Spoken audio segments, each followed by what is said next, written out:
Hello. Hey, Bill, how you doing? I'm good. How are you? I am doing good. I'm just wondering what kind of memories you have of playing in India earlier this year. Oh, very, very good memories, thank you. It was very, very exciting because I'd never been to India before. Yeah, And, well, just the people were lovely, the festival was fantastic. The food was just beautiful because I'm a huge fan of that kind of cuisine anyway. right. It was amazing to go to India itself and eat very fresh Indian food. The pickles especially, I was just amazed by how vivid the tastes were. Right. Anyway.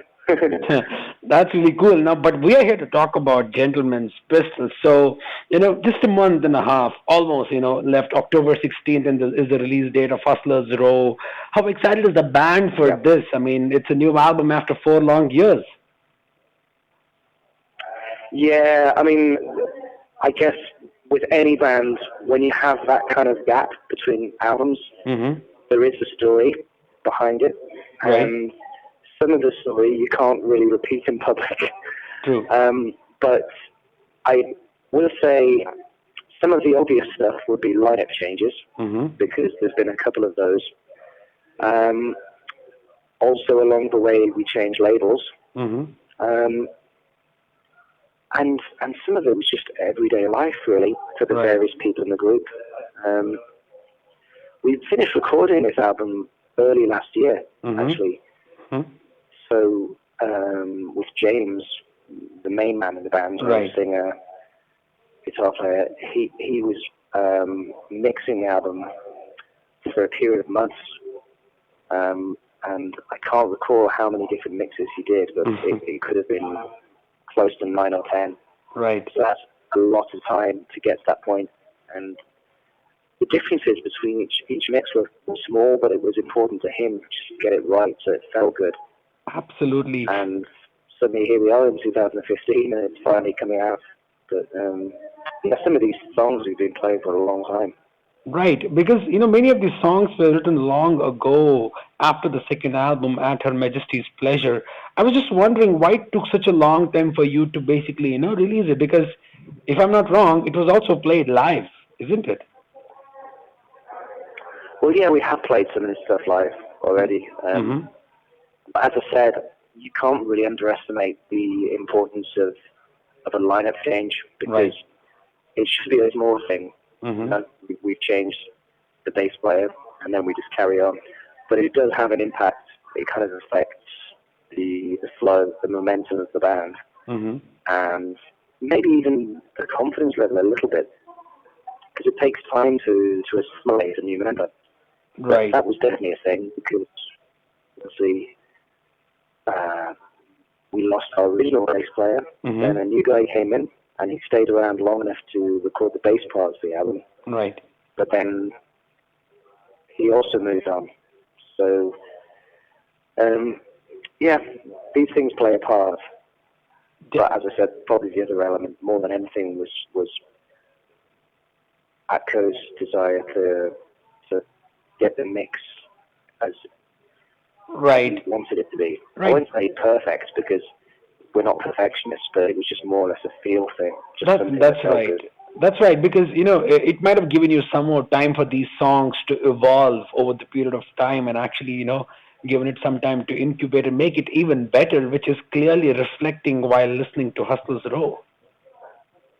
Yeah, that's good. So many of these, in fact, I mean, I was just trying to listen to the song where Devil's Advocate on Call. I mean, a perfect example, and it just didn't feel. To be honest with you, I mean, I've known you with Carcass. I mean, you're known for sick grinding riffs of Carcass, and then when I heard those dual amazing guitar harmonies on that track, and it kind of felt to me that Bill Steer has put a stamp on this track, definitely. Well, thank you. So, I like harmony guitars. I think a lot of us guitar players do. And this band is a good way to explore it, because between a lot of us, we're fans as bands that do that stuff, Wisher and Ash and Thin Lizzy and so on.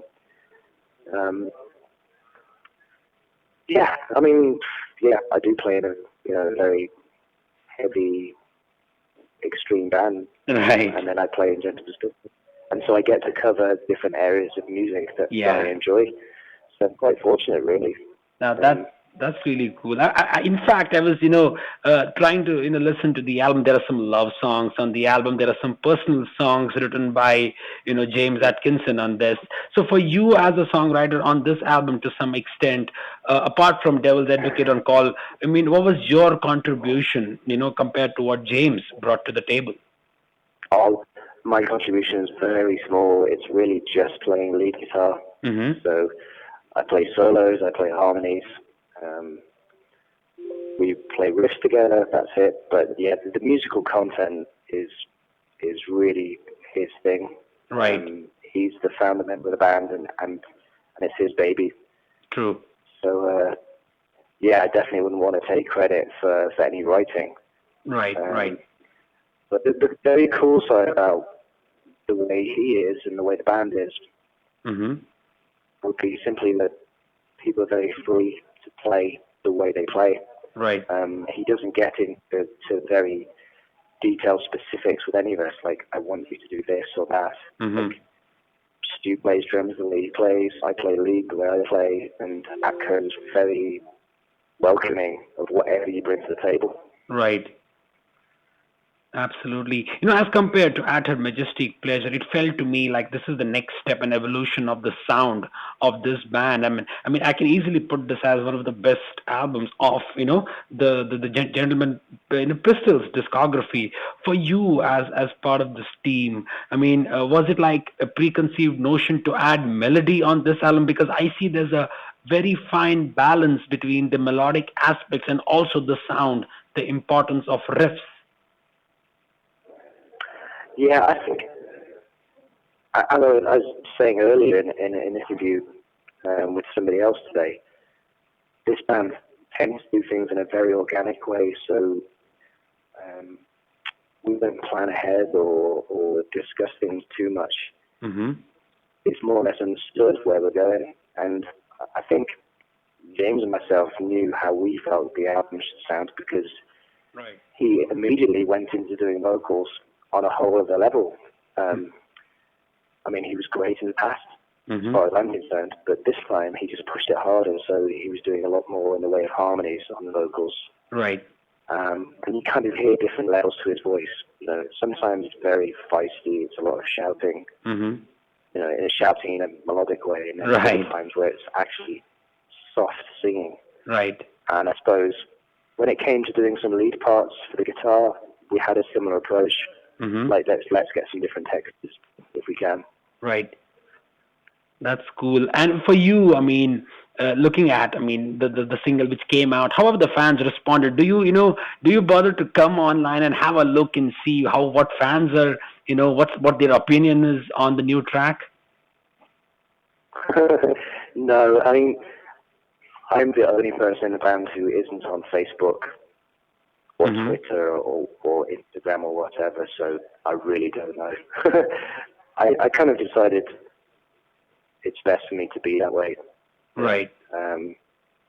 My experience with Carcass was, if you pay attention to what people are writing about you online, it can be very upsetting. Right. Right. I'm quite happy. I love meeting people. When we go out and about, it's one of the best things about it. The social angle. But that's reality. You're meeting somebody face to face. Some of the stuff people write online is just craziness. People write things. They make declarations and issue threats that would never be made in real life. Right. And right. I'm not comfortable with that kind of fantasy world that a lot of people are engaged in.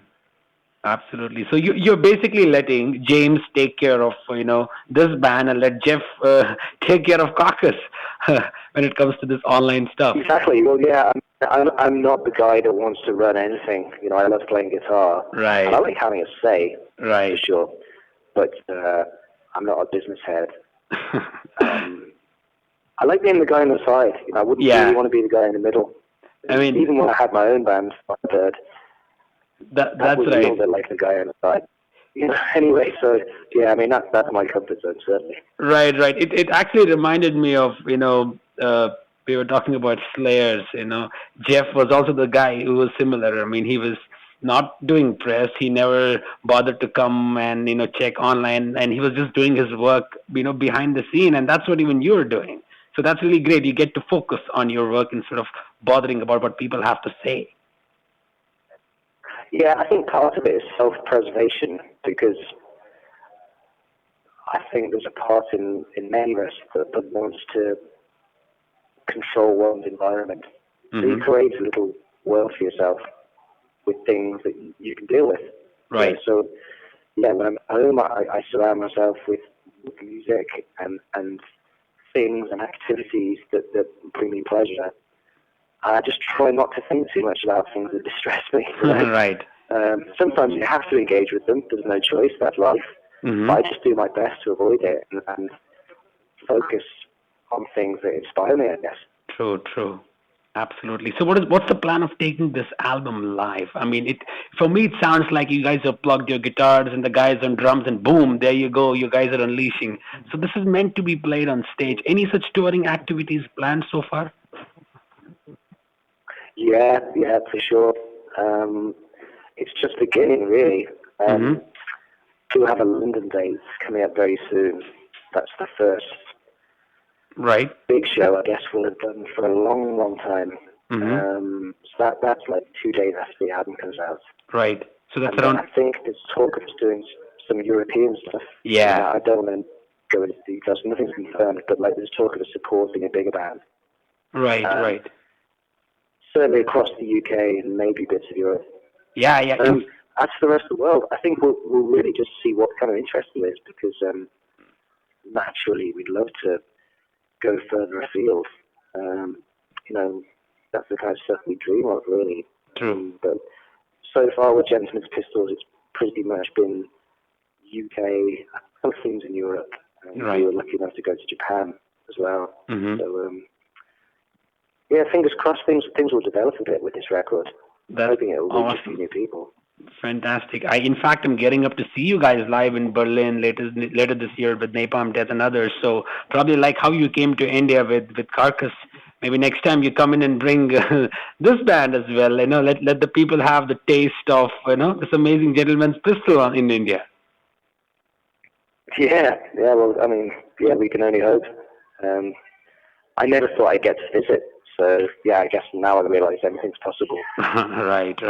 Well, what about Carcass? Are you guys working on any new album? Because it's been quite a while since Surgical Steel came out. Yeah, it definitely has been a while. But it really hasn't been possible to work on much because we've been just out playing all year. In January, Daniel, the drummer, and myself, we got together and we started working on some tunes. And it was sounding very good, but then suddenly it was just back out there, flying and so forth, doing festivals, little tours. So you really need a decent chunk of time to focus on music. Right. Which hopefully will come up, maybe over the Christmas and New Year period.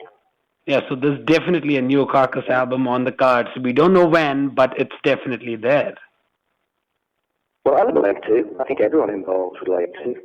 But it's not something we'd rush into because, we were very fortunate. We had goodwill towards this previous record. True. I mean, I think it was deserved because it's a strong album. But it was still surprising how many people got behind it. I actually expected more criticism than we had. Right. So I think now that there's that level of expectation, you can't just come back with something of around the same standards. It needs to be a little bit more special. True. You need to have something else to offer. So you can't really repeat the same trick, I guess, if you know what I mean. That was the best part of Surgical Steel. You guys never went back, you never rehashed your old and glorious album. You just put a new stamp, and that's where the expectations are very high now, because people want the new Carcass album because they didn't expect that from Surgical Steel, and that eventually led to like chaos, and everybody was like, boom, this new Carcass album is like the best in their discography. So you left a stamp on that material along with Jeff and the other guys, and for you guys to now raise the bar is gonna be a tough journey. Yeah, but I like a challenge. I think Jeff does too. Yeah, I mean, I don't think we would attempt something if we didn't think it was going to be worthwhile. Right. But as I say, it will take time. It's just something we couldn't take lightly. You know, you don't want to trash the band's legacy and throw out, a really weak album into the discography. Right. Well, at least not intentionally. Yeah, definitely. I get that. Basically, if fans probably might get a taste of the new Carcass by next year, maybe late 2016 or something. Yeah, I have no idea. I mean, I'm not the most practical guy. I mean, a little bit more, in tune with you than I am. But all I know is, I'm looking forward to getting to the rehearsal room and just getting creative. And I know there's a lot of stuff we can catch up on because we have plenty of ideas stashed away. Fantastic, Bill. I look forward to this, and this album is going to go on. I wish you guys get to tour more, probably in States as well, because it's going to grow. It's going to evolve there for your fans. Obviously, it's not as big as Carcass, but still, it is what it's all about, that it'll grow. And I hope to see you in India very soon. So before I conclude, how about you define the new album, Hustlers Row, in just one sentence? Right. Let me think. I'd say it's a collection of old school hard rock tunes delivered with a lot of energy and passion by some close friends in the north of England. Wow. Yeah, it definitely is. It's like friends plucking music and playing, so it's really great. Folks, the new album is coming out in October 16th via Nuclear Blast. I wish you guys all the best, Bill. Always an honor meeting you in India and also, having a chat with you over the phone. Thank you very much. Well, likewise. Thank you.